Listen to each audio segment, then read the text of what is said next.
Good evening, everyone. The Ranter is back to go into yet another rambling diatribe with the news of the day.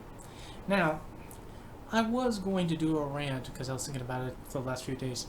Pretty much my thoughts on the post Roe v. Wade landscape in the United States and pretty much the now what about it, because as far as I'm concerned, for those who are pro-life, the job isn't done. Just because you're successful in getting these children born, well, now you gotta prove your pro-lifeness and actually give a shit about these children and their mothers and or families to make sure they thrive. And I was gonna go into details about that, but a little tidbit of information, a little bit of news came up today, and so I'm just gonna have to wait on that one topic later, which I probably will do probably later tonight, actually. But this little news bit here. The Justice Department is investigating Trump's actions in a January 6th criminal probe. This is from the PressHerald.com. The Justice Department is investigating President Donald Trump's action as part of its criminal probe in efforts to overturn the 2020 election results, according to 4 people familiar with the matter. Prosecutors who are questioning witnesses before a grand jury, including 2 top aides to Vice President Mike Pence, has asked in recent days about conversations with Trump, his lawyers, and others in his inner circle who sought to substitute Trump's allies for certified electors from some states Joe Biden won. According to 2 people familiar with the matter, both spoke on the condition of anonymity, because I can pronounce things, to discuss an ongoing investigation. The prosecutors has asked hours of detailed questions upon meetings Trump led in December 2020 and January 2021, his pressure campaign on Pence to overturn the election, and what instructions Trump gave his lawyers and advisors about fake electors and sending electors back to the states, the people said. Some of the questions focused directly on the extent of Trump's involvement in the fake electors effort led by his outside lawyers, including John Eastman and Rudy Giuliani, these people said. In addition, the Justice Department investigators in April received phone records of key officials and aides in the Trump administration, including his former chief of staff, Mark Meadows, according to 2 people familiar with the matter. That effort is another indicator of how expansive the January 6th probe had become.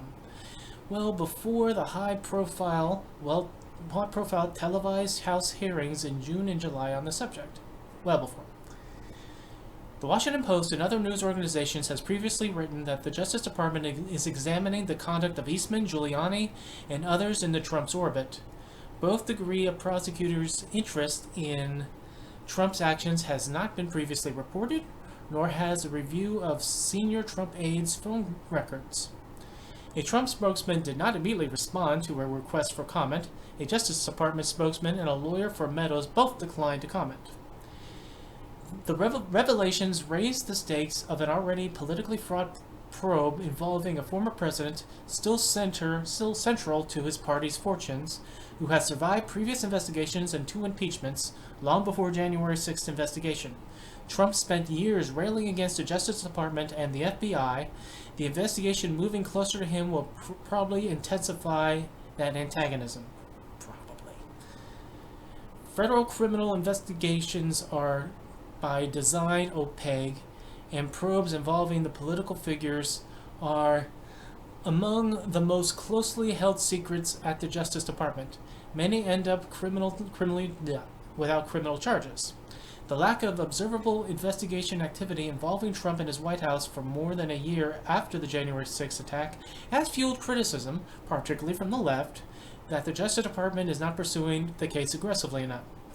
In trying to understand how and why Trump partisans and lawyers sought to change the outcome of the election, one person familiar with the probe said investigators also want to understand, at the minimum, what Trump told his lawyers and senior officials to do. An investigation surrounding the effort to undo the results of the election must navigate complex issues of the First Amendment protected political activity and when or whether a person's speech could become part of an alleged conspiracy in support of a coup. Many elements of the sprawling January 6 criminal investigation had remained under wraps, but in recent weeks, the public pace of the work has increased.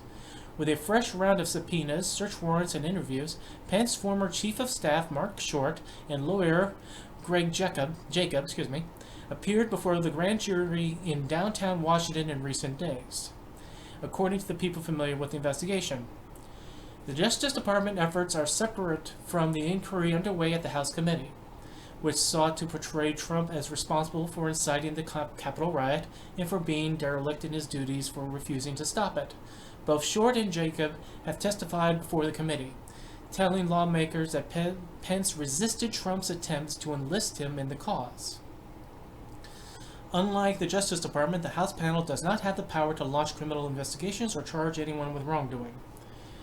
The Justice Department probe began amid of smoke, blood, and chaos at the Capitol, and has led to criminal charges against more than 840 individuals, expanding to include an examination of events that occurred elsewhere in the days and weeks before the attack, including at the White House, in the state capitals, and at the D.C. hotel.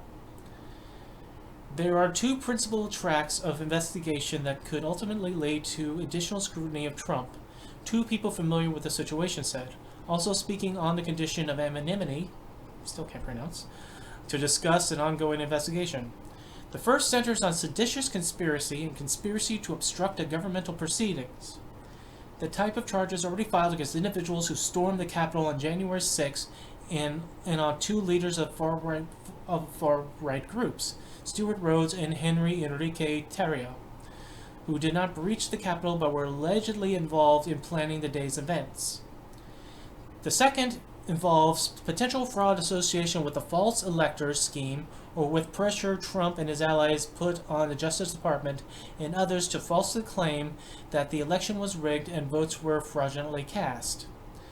Recent subpoenas obtained by the Post shows that two Arizona state legislators were ordered to turn over communications with any member, quote, with any member, employee, or agent of Donald J. Trump or any organization advocating in favor of a 2020 re-election of Donald J. Trump, including Donald J. Trump for President Incorporate, unquote. No former president has ever been charged with a crime in the country's history.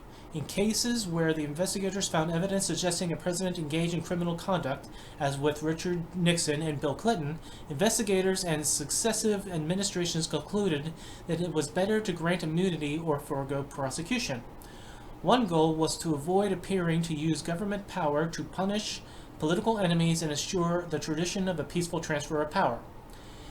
Attorney General Merrick Garland had vowed that the January 6th investigation will follow the facts wherever they lead and said no one is exempt from scrutiny, while refusing to divulge information outside of court filings. Garland told NBC News in a Tuesday interview that the department pursued justice, quote, without fear or favor. We intend to hold anyone who was criminally responsible for the events surrounding January 6th. For any attempt to interfere with a lawful transfer of power from one administration to another accountable. That's what we do. We don't pay attention to other issues with respect to that, unquote. The January 6th investigation is by some measure the largest ever undertaken by the Justice Department, while investigators in nearly every part of the country has been involved. The lion's share of the work has been done by three offices: the United States Attorney's Office in the District of Columbia, and the Criminal and National Security Divisions at the Department headquarters. In the probe's first year, prosecutors focused largely on the people who breached the Capitol, some of them violently charging hundreds with interfering with or assaulting police or obstructing in official proceedings. This year, the fake electors scheme has become the major focus of the Justice Department inquiry. After Trump lost the election, lawyers and others close to him urged GOP officials in key states to submit alternate and illegitimate slate of electors to reject the results of the state vote totals. Those who would be those would-be electors were aided in their efforts by Trump campaign officials and Giuliani, who said publicly that the rival slates were necessary and appropriate, and has been described as overseeing the strategy. Gotta love Giuliani.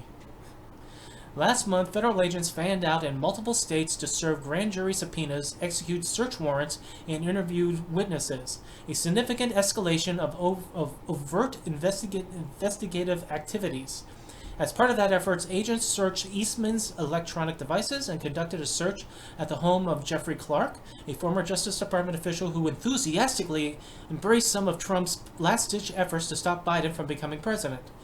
Many of those who received subpoenas were told specifically to turn over communications with Giuliani. The Justice Department Inspector General is also an important player in the investigation, as it examines Clark's role as a department official in allegedly furthering the efforts. In on a call on December 27, 2020, witnesses have said Trump told Acting Attorney General Jeffrey Rosen that he wanted the Justice Department to say there was significant election fraud, and said he was poised to oust Rosen and replace him with Clark, who was willing to make that assertion. Rosen told Trump that the Justice Department could not, quote, flip a switch and change the election, unquote, according to the notes of the conversation cited by Senate Judiciary Committee. Quote, I don't expect you to do that, Trump responded, according to the notes. Just say that the election was corrupt and leave the rest to me and the Republican congressmen, unquote. The president urged Rosen to just have a press conference. Rosen refused. We don't see that. We don't see that, he told Trump. We're not going to have a press conference.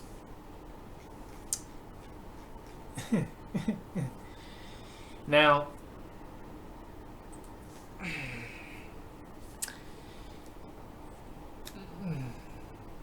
all of that is just another example was why this disqualified piece of shit should ever go anywhere near the White House again.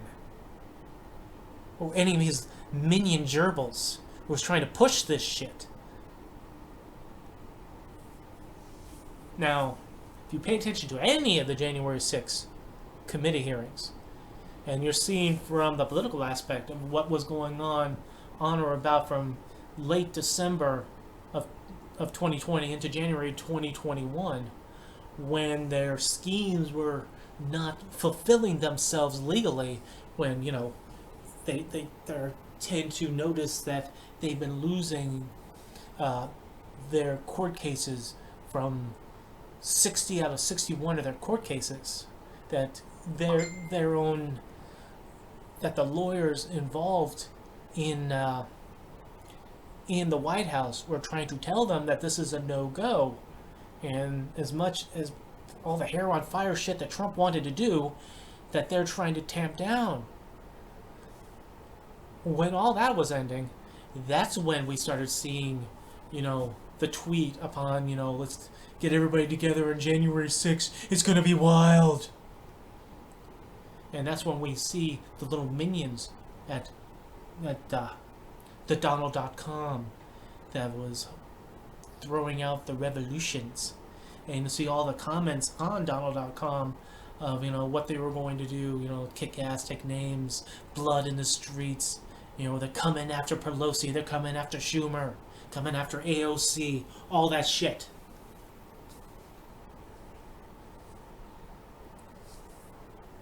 And their little last-ditch efforts, you know, from the fake electors trying to push Pence, and when none of that was doing, you know, just revving up and revving up and revving up the mob that was just going to arrive and be protesters.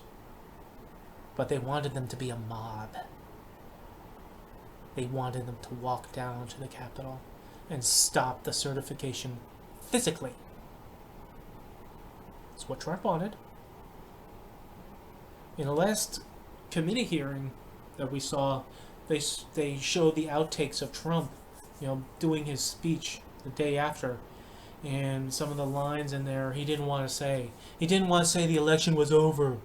He didn't want to say that. He didn't want to, like, you know, he didn't, from his point of view, overemphasize the criminality of them breaking into the Capitol. He didn't want to do that.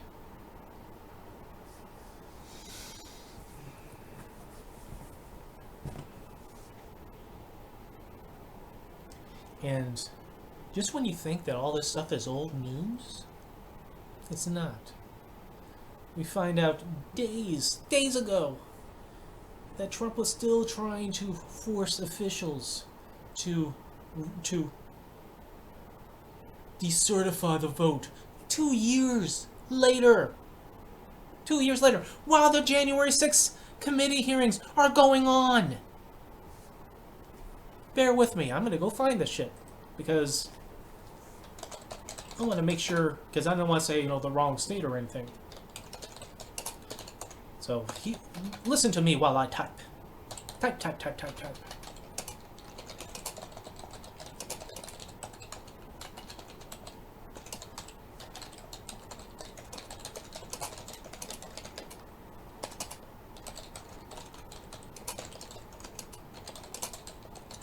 Let's see here.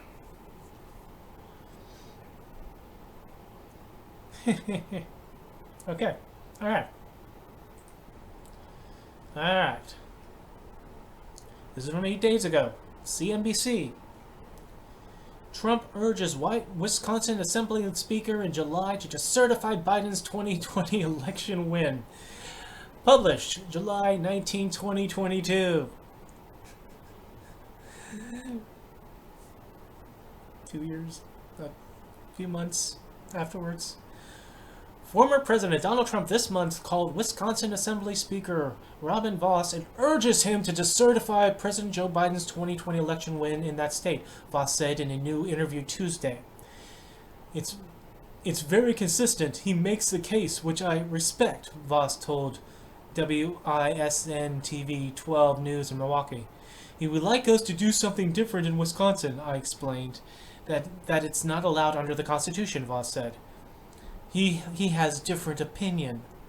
The Republican lawmaker said in an same interview that Trump on July 9th posted a message on Truth Social, his social media platform, calling on Wisconsin legislator to turn over the election to the actual winner by recalling the state's slate of 10 electoral college delegates who cast their votes for Biden.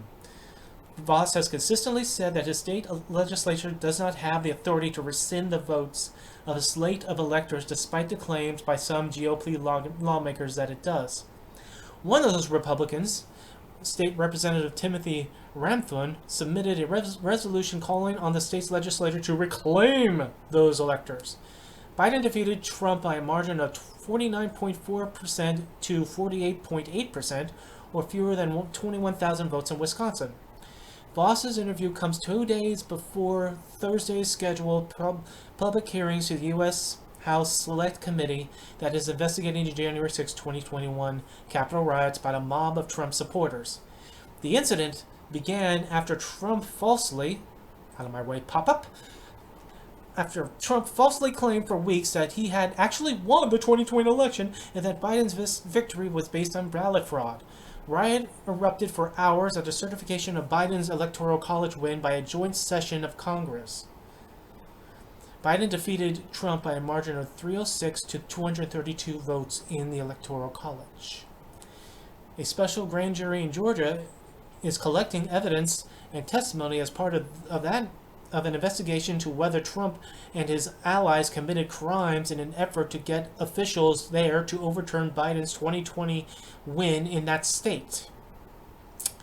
Nearly 2 weeks ago, the Wisconsin State Supreme Court barred the use of drop-off boxes outside the election offices for absentee ballots in an upcoming election. Such ballots either must be mailed in or delivered directly to local election offices, according to the ruling.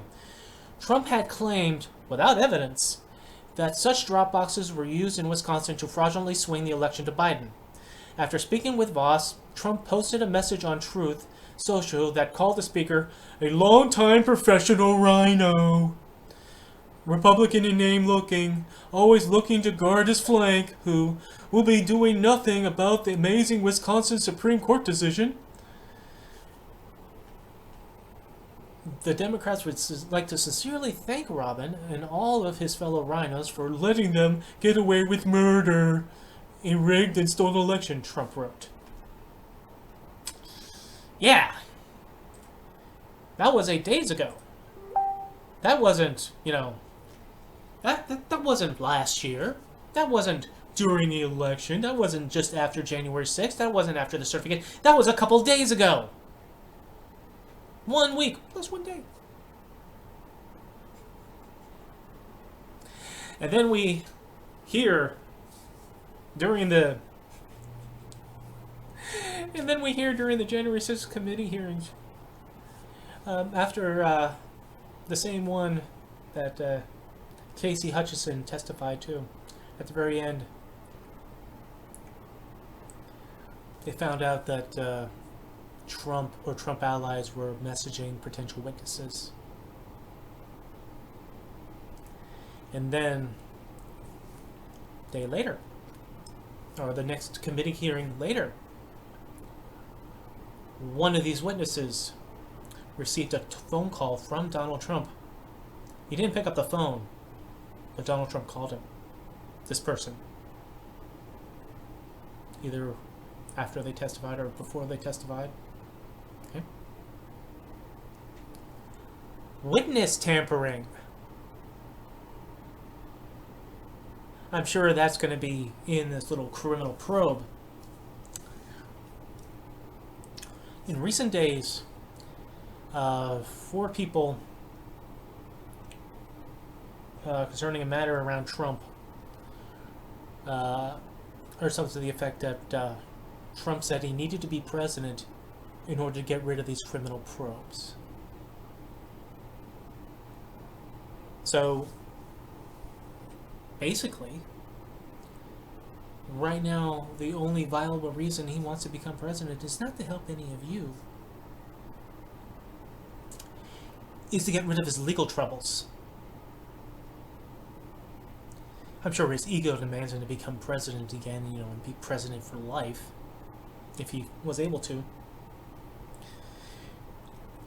And I'm sure his gerbil minions would like that so much. I'd be surprised at how many people hitch their political careers, or their careers in general, to Trump, hoping upon hope that he would become president in 2020, and then still hoped beyond hope that they could pull a rabbit out of a hat to try to not allow Biden to win. If they didn't really buy the election fraud bullshit, they still pushed it anyway. These people who fucking know better pushed it anyway.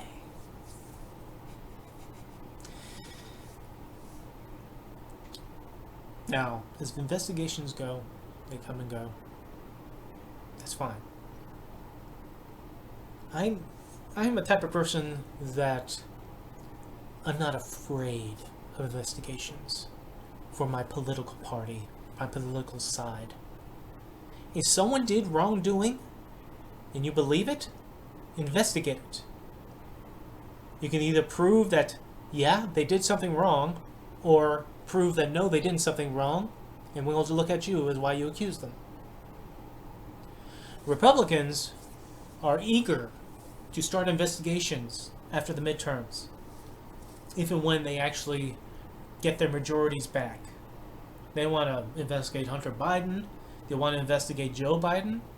I say to all that, do it. Do it. Because half of me, on that same principle, is that if you believe these people are doing wrong, legitimately believe these people are doing something wrong that requires investigation, then investigate them. Fine, do it. That's the whole purpose of this. But also, when I hear the whining about investigating Trump, you're wasting so much time investigating Trump. You're not doing your job. You're not doing anything. You're just investigating Trump. Well, you're eagerly setting up your calendars to investigate Biden. So it'll be your turn to be wasting time. Now, if you notice, are investigations that we are seeing in the Congress. The Democrat plus a few Republicans, so it's bipartisan, sorry. We're investigating January 6th. They're able to walk and chew bubblegum at the same time because they're actually also doing other votes. They're actually trying to make progress, even in this narrow field that they have majorities in the House and even narrower in the Senate. They're still trying to do work. You know, they want to say that the January 6th thing is a political hit job on Trump like the impeachments were in any of these investigations. Fine. It could be political hit job. So what do you call what you're wanting to do to Biden?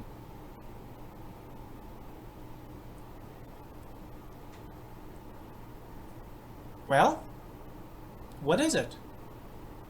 Because if you got legit reasons to investigate, do it. Got legit reasons to investigate Hunter Biden? Do it. In fact, he's already being investigated by the DOJ on legit reasons for them to investigate him. Good. Again, I'm getting tired of this fear of people getting about investigations and the perception of it. You know, and that's the thing. Who's been skirting, running away, hiding behind every exception, nook and cranny of any of these investigations? Donald Trump. How his allies are invoking a privilege that doesn't really exist in order to prevent them from trying to get in front of any committee or in front of any jury concerning Donald Trump.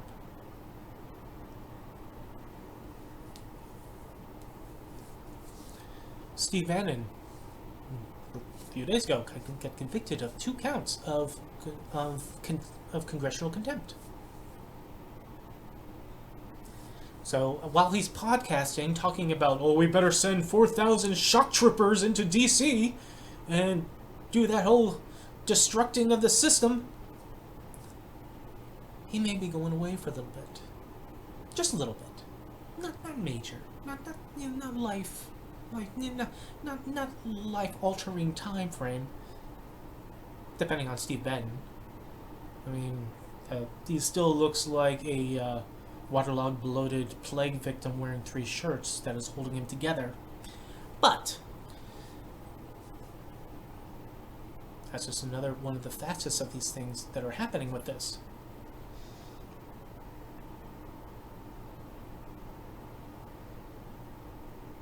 How Republicans. I have talked of you, and recently I did my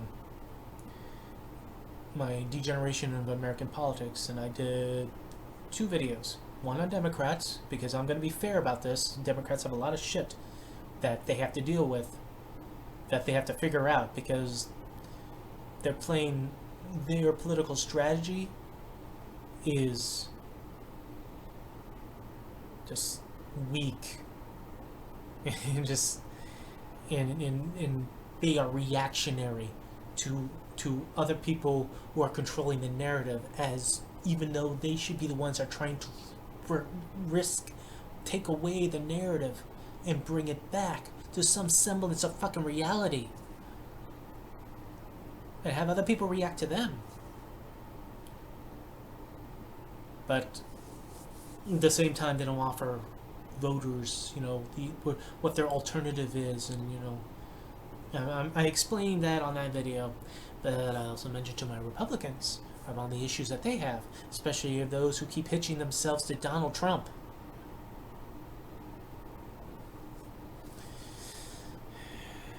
Republicans, you are in line to take back control of the House and Senate. That is on the horizon. You have successes in the court or taking down Roe v. Wade.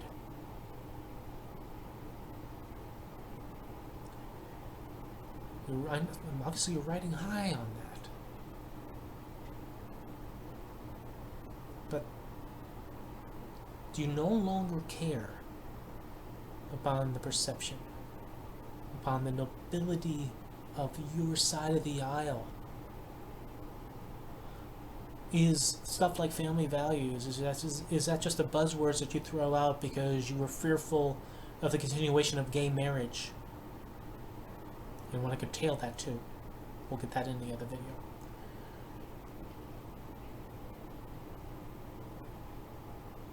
You have a chance here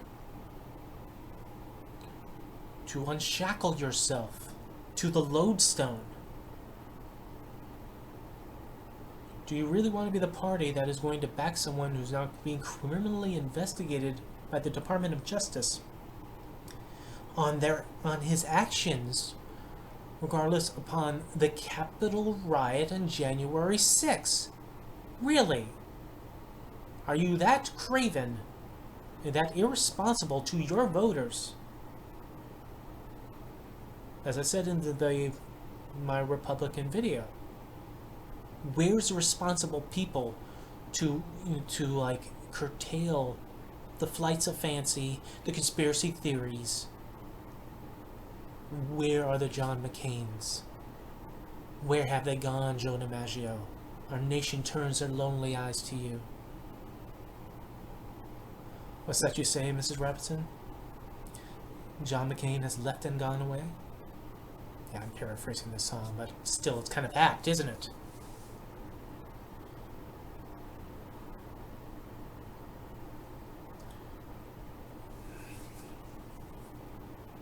Now, I'm obviously ranting here. I am showing my emotion here as I'm reading this. I'm being a little bit louder than I normally am, because I want you to think about something. Okay? People say how fragile our democracy is and how much we almost lost it on January 6th. We almost lost it during a fake elector scheme. We almost lost it when Trump tried to convince people, just say there was election fraud. You don't have to prove it, just say it and we'll do the rest.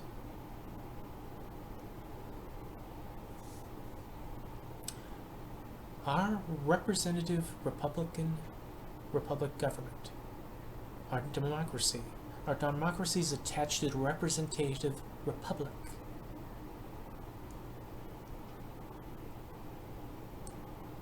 If Donald Trump becomes president again, he runs and becomes president again, you have invalidated the American form of representative democratic republic. It will forever be a joke. As any dictator, when they go up for an election and they manage to win 87% of the vote,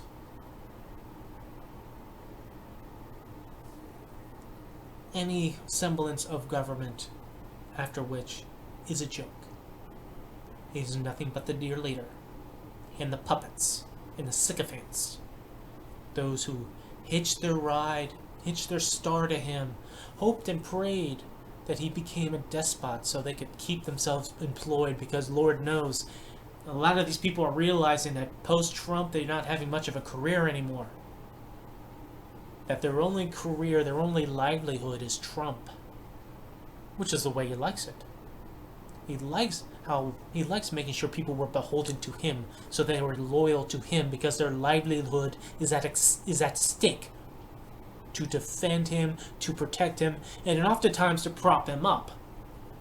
Because half the stuff that Trump as president was able to do or not do could not have been done without people propping his big ass up. People who are responsible for their politics, responsible as Republican congressmen and senators, pundits and talking heads, people who try to legitimize anything he did, and they still do it. And by the moment that people have a turn, no matter how long that turn lasts, all of a sudden then Donald Trump will go after them for being disloyal. like he did to that Georgia state official, Voss. That he did to Mitch McConnell, you sleazy little rhino. Did it to Casey Hutchinson, who, even though she was an assistant to Mark Meadows in her own office, is between Meadows and the fucking Oval Office, he never heard of her, but heard that she was bad news and a leaker. Oh, Scar, is these up? Excuse me.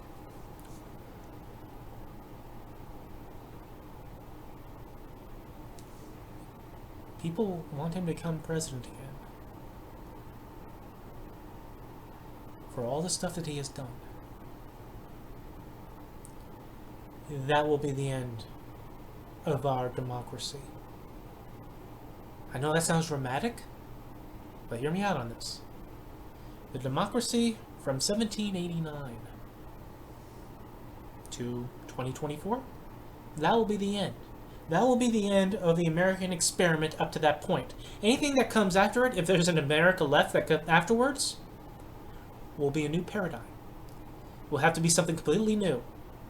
Still, maybe some mutated form of democracy, maybe. Maybe you're still able to vote, maybe. But all the ideals that you had, all that venerated American ideals of our republic, of our democracy, all of that is gone because that was just a fucking illusion. And anything that comes after that point is just perpetuating that illusion. You know who should be alive right now? George Carlin. George Carlin should be alive right now. For only one reason. For him to look at the audience on his HBO special, if he was still alive. Look at the audience, look in the camera, and say, Donald Trump is a culmination of everything I've ever said about our government and our society, going years and years.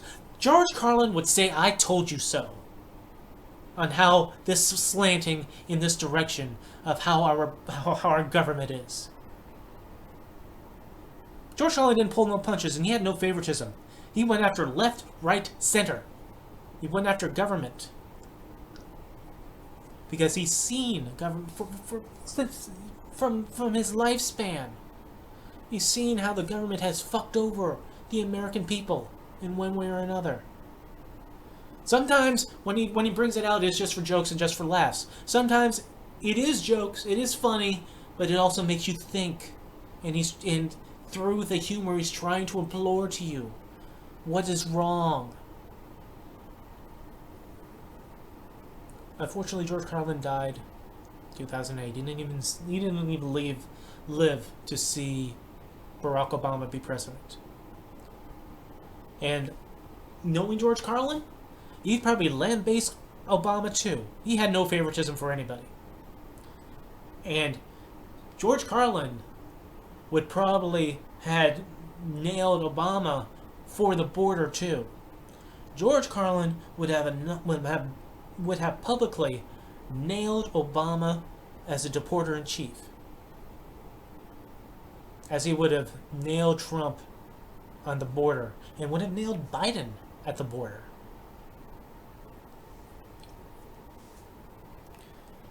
He should be alive right now to say, I told you so. He tried to warn you. He tried to warn all of us. Decade after decade after decade. Seeing presidents come and go in his lifespan. There was a quote about George Carlin. Inside every cynic is a disappointed idealist. That's what George Carlin was. Coming up from the 60s into the 70s. If you were any student of ever watching any of his HBO specials at the very least, because he did plenty of stuff before then, but from my take, I started out watching all his HBO specials and collecting them from 1977 to his last one. You could see for the man how it just skewed downward over the years until the cynicism took hold 1990, 1992, let's say. And what people know as Carlin in the modern terms was born. You can see the inklings of it in earlier specials.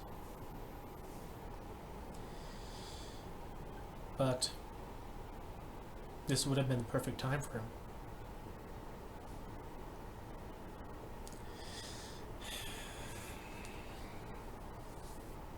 But can't even really say God rest George Carlin because he's a complete atheist.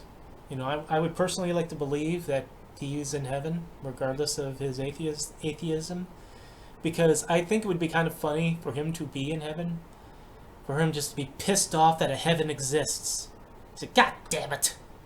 Because even in his last HBO special, which I kind of think he knew he was dying, in his HBO special, he went out defiant.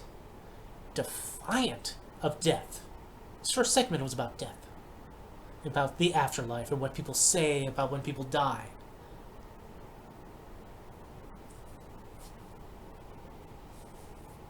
But, you know.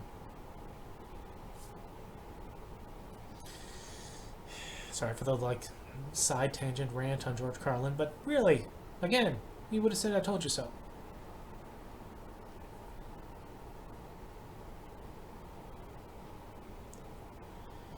Wherever this criminal investigation goes, if it actually leads to something in terms of actual full-on federal indictments, ask yourself, you still really want him to be your person to go into the White House again? Is the desire to own the libs so great that this corruption of your own body politic is what you would push forward?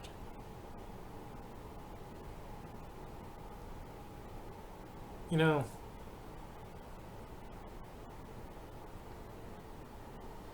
as I think of Joe Biden, as I think of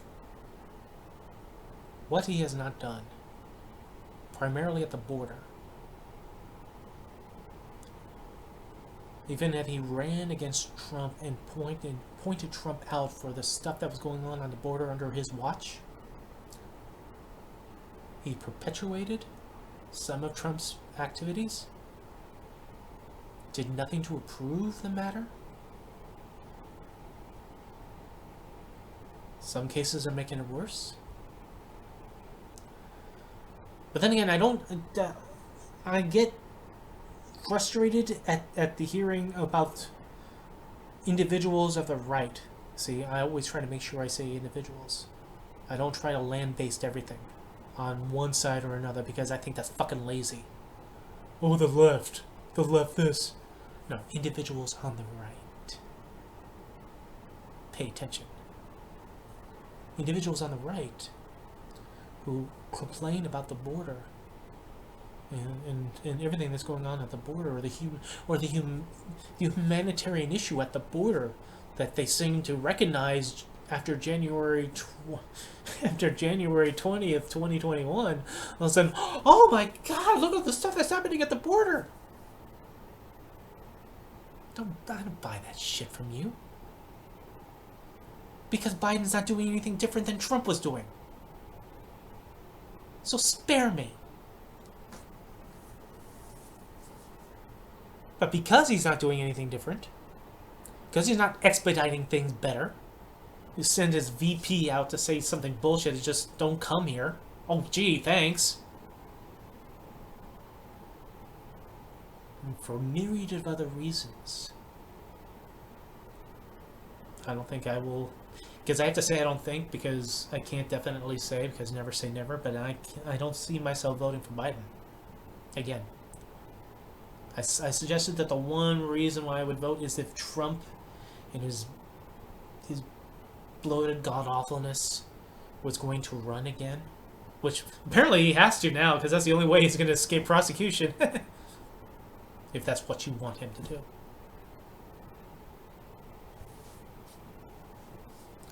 That would be the only reason. God, I hope not. I hope there's another Democrat that can step up here. Anywhere.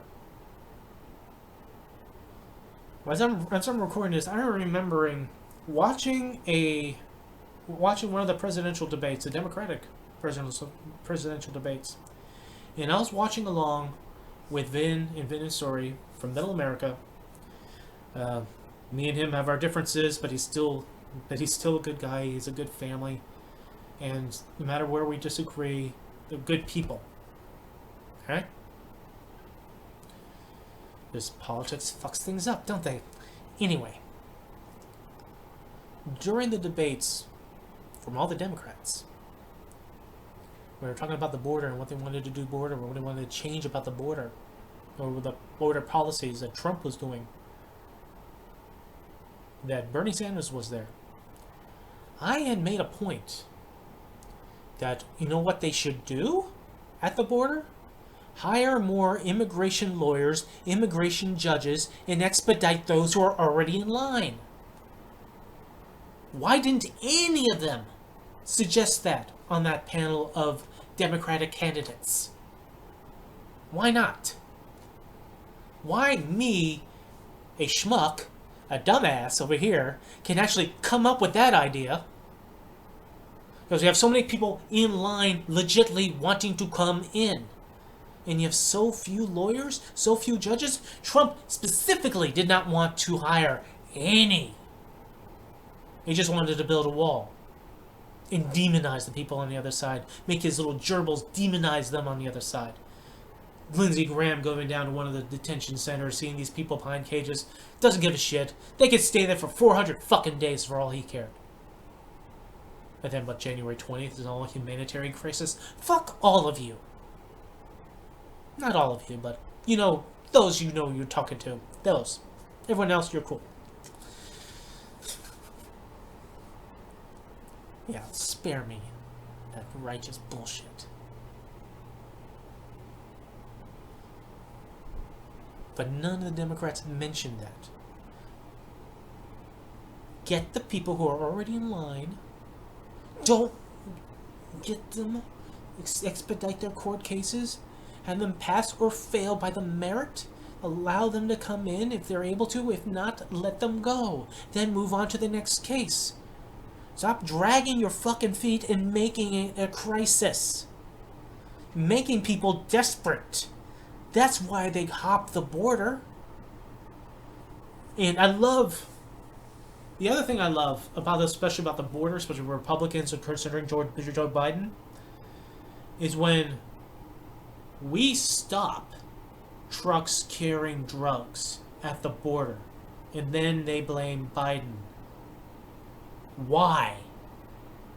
We stopped 10 people on the terrorist watch list at the border under Biden, and they blame Biden. Why? Doesn't that just prove that the policies that you were all happy under Trump, now somehow magically are not happy under Biden?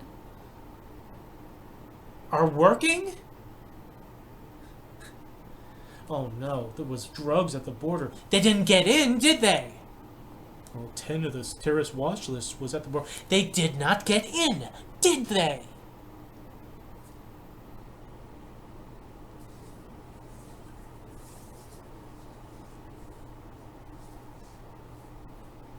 It's a rant. I'm going to tell you people. This is what I do. This is probably how I'm going to sleep at night. To getting this out. Get the demonic stuff out.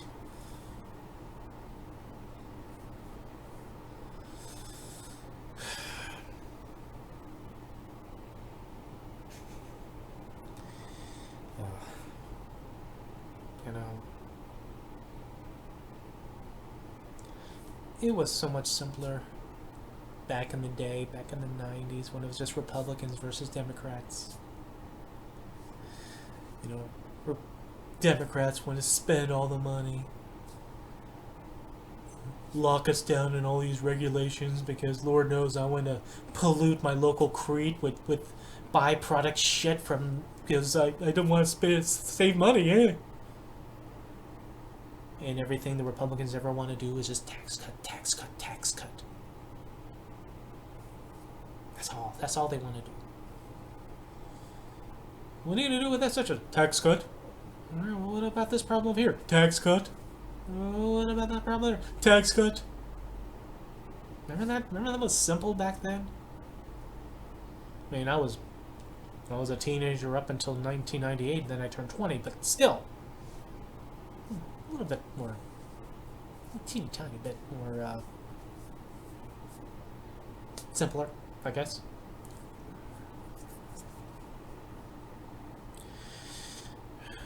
But no, it's not. And I am still going to forever feel sorry for true Republicans, and I mean true Republicans, who at one point were the majority of their party, of their body politic. They had conservative ideals in fiscal and social issues. They were pro-life. They had a guiding star to their policy and rhetoric. They pushed patriotic measures and goals. But regardless of the stuff that we would disagree with, they still were reasonable people. That just because they disagreed with you didn't mean they hated you. If there's something on a personal level that they dislike themselves, and they politically use their ability to try to change that for that, they weren't going down and hunting people and dragging them to the ground over it.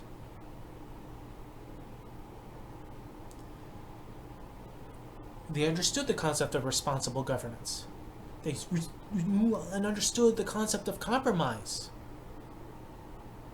That it was important to work with Democrats. And the same goes for Democrats and Republicans too. Let's not think I'm just piling on Republicans here, because the Democrats they need to remember that thing too, because compromise was considered globally as the American genius that kept our country going. From a fledgling collection of colonies to states, to separate entity states under the Articles of Confederation, till they became United States under the Constitution, that it took a grand compromise to forestall a civil war for at least 30 years, so that territories can choose themselves if they want to be slave states or free states. And then a civil war that took over 500,000 people to die for the ending of slavery. A Civil War historian, Shelby Foote, had a great phrase when he talks about the Civil War in a nutshell. Before the Civil War, people would say the United States are, meaning that each state was a separate entity within a federal connection, but each state was a separate entity. But after the Civil War, the phrase goes, the United States is, meaning at that point we're all together in one country. That's what the Civil War did, he said. It made us an is. Wouldn't that be nice if we still had that? And here's a kind of lamenting on something, because I had a good conversation with somebody who was a conservative on my group that I'm in, Middle America. And he spars occasionally with left-wing people. But me and him were talking. And that alone is far more progress than we've seen our politicians do. We talked. We explained our sides here. And I might go flying off on the left wing at times. Sometimes I do that in contrary to when I see the right, people that I know who are right-leaning, go far off on the right to counteract that. But when the hysteria dies down and we all calm down, don't we all want to return to the middle? To return to the compromise? Because let's face it, folks. Left wing, right wing, they're great for making headlines. They're great on sound bites, but they're not doing the job. The job of our governance. The job of actually pushing policies, actually writing policies, and making the compromises. That used to be the majority in the middle.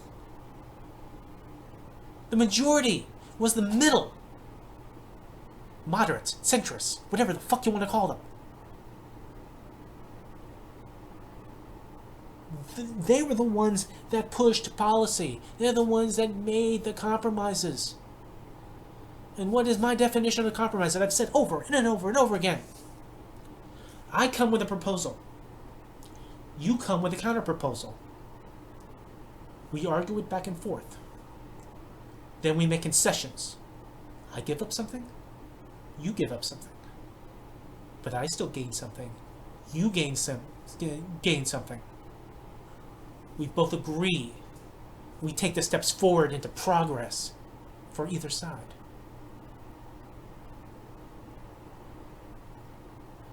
Why does that not exist anymore? And don't even say it's because of Donald Trump. Because me, as somebody who is Trump derangement syndrome, understands that it's not just Trump here. Trump is a symptom of this. It's not the cause. How dramatic do we have to be to say that the country is swirling? It's going down the tube. We've heard this for years, and we go, we laugh that off. Oh, nut bar. You know, what the hell is he talking about?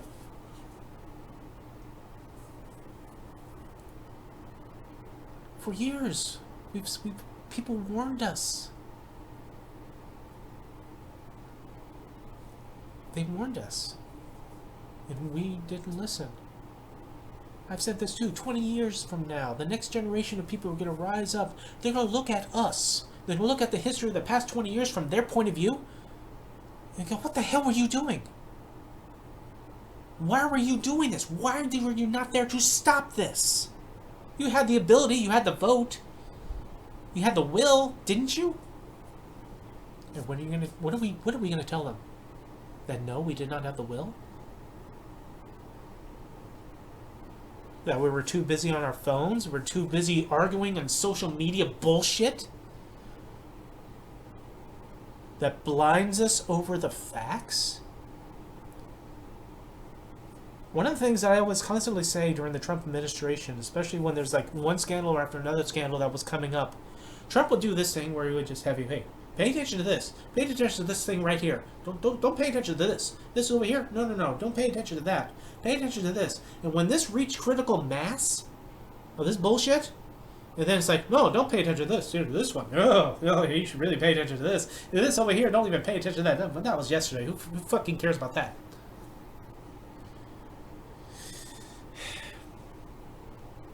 I want people to step up. I want new people to step up. People who have seen what is going on and says, you know what, we shouldn't be doing this shit.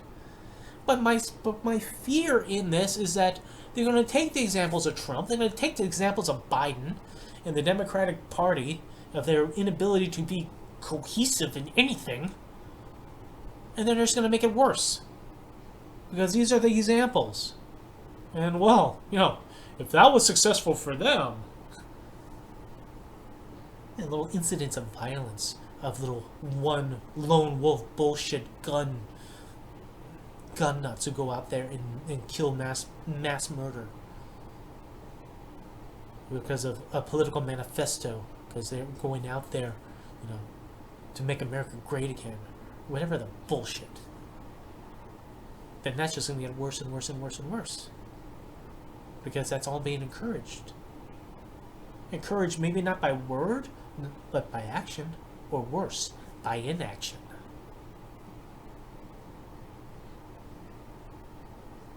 These are all warnings. These are all desperate pleas and warnings.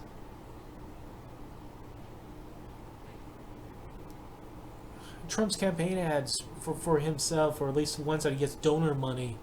Then he gets donor money, so save America.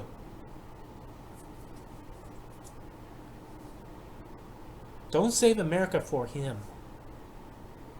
Don't save America for Biden. Or the current incarnation of the Democratic Party, the current incarnation of the Republican Party.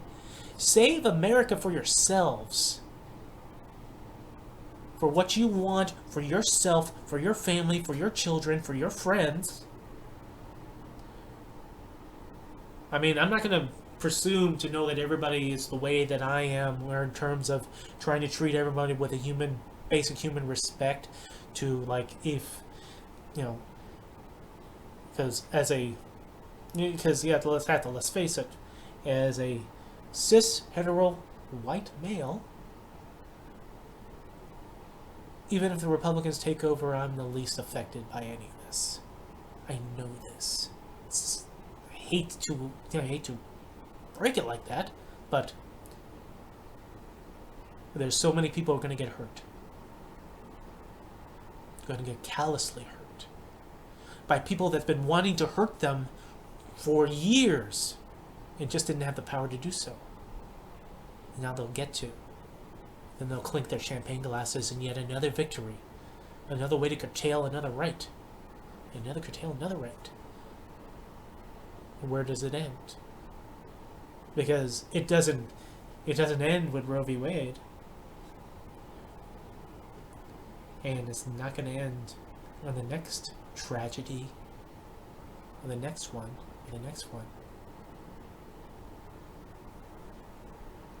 Maybe where it ends is when we're no longer a country. Maybe that's when it ends.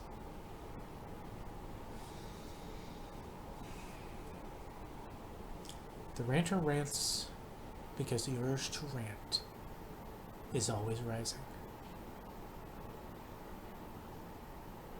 And unfortunately, in this day and age of our politics, the day I stop ranting is probably the day I'm dead. Take that messaging however you imagine it.